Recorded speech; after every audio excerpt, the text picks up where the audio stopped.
Shabbat Shalom. This is a word of Torah in anticipation of the Parashat, the Torah portion that will be read on Shabbat, Reeh from the book of Deuteronomy. Behold, I set before you a blessing and a curse.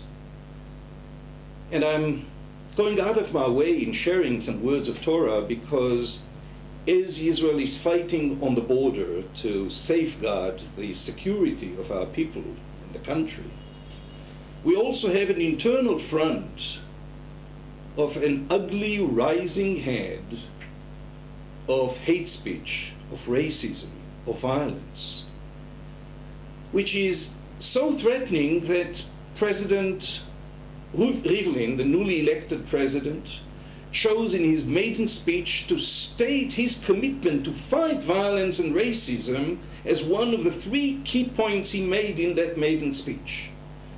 And now again, in the face of this rising head of violence and racism, he came out with a special pronouncements over an assault on a couple, a Jewish girl and a Muslim boy from Jaffa, who wedded and celebrated their marriage and met with violent reaction, primarily spearheaded by an organization called the Flame, Lehava, and its head, Mr. Goffstein, who in the name of the sanctity of the Jewish people and the resentment of there being interracial relations, called for major demonstration, attempting to disrupt the wedding.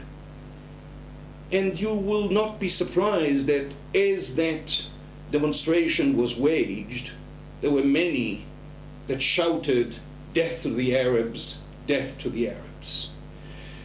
So what we find in our parasha, in this fragile state of the nation, is strong admonition against deviating from the faith in God, and strong sanctions associated with it. Kill, burn, destroy those individuals that attempt to turn you away from your God. Burn down a city which has turned away from God. Destroy everything, including livestock. In a debate in recent days, and I debated with the head of this organization on television, what was clear is this is not about democracy, even though they abuse democracy in claiming the right for free speech, for demonstration, and got the court to go along with it. This isn't about democracy. This is about the undermining of democracy. This is about not free speech, but about countering joint citizenry, countering civil liberties, countering equality. So what you will find in my words of Torah for this Shabbat, which I hope you will read, and we will attach them, we are attaching them to this message, is the realization that we are facing two opposing views that we find in the tradition all along, but they are now manifesting themselves in front of our own very eyes. Those who want to follow the words of the Torah, shaped at a time that is so different, under conditions that are so different, in a reality that is worlds apart from the reality of modern democracy and civil liberties. That which says, destroy, burn, annihilate those who threaten God. This isn't about a Jewish and democratic state, this is about a Jewish state. And in a Jewish state, we cannot allow non-Jews to socialize and interact with Jews. This is, as Mr. Goffstein said, he is following the edict of Nehemiah, who faced, at the time of the return from Babylon, who faced the phenomenon of intermarriage, and what Nehemiah is saying, I cursed them, and I pulled their hair, and I beat them.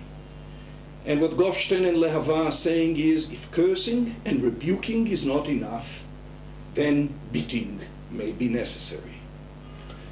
We face a threat to the state of Israel as a Jewish and democratic entity, and we face a threat to Judaism. Yes, assimilation should be countered, but not with a stick, not with hate speech and violent words, not with arson as price tag, as it's usually called, attempts to do, but rather with the pursuit of the path of Aaron, who was a lover of peace and pursuer of peace. The essence of Judaism is drachei darchei noam v'chol netivotei shalom. Its ways are ways of pleasantness and all its paths are peace. The messages of our parasha, which talk about caring for the orphan and the widow and the poor, and embracing the Gentile, embracing the stranger that resides amongst us, and celebrating with them, that spirit of justice, of righteousness, of compassion, of peace, is what Judaism and Israel need today. We need to counter violence and racism in all forms, and especially those forms that are rooted in a misguided, skewed, anachronistic attempt to implement the harsh words of the Torah as we found them in our parasha and in other places, which are not part of our world and should not be part and should not be allowed and should not be tolerated in a land and a nation and a country that prides itself for being both Jewish and democratic. Shabbat Shalom.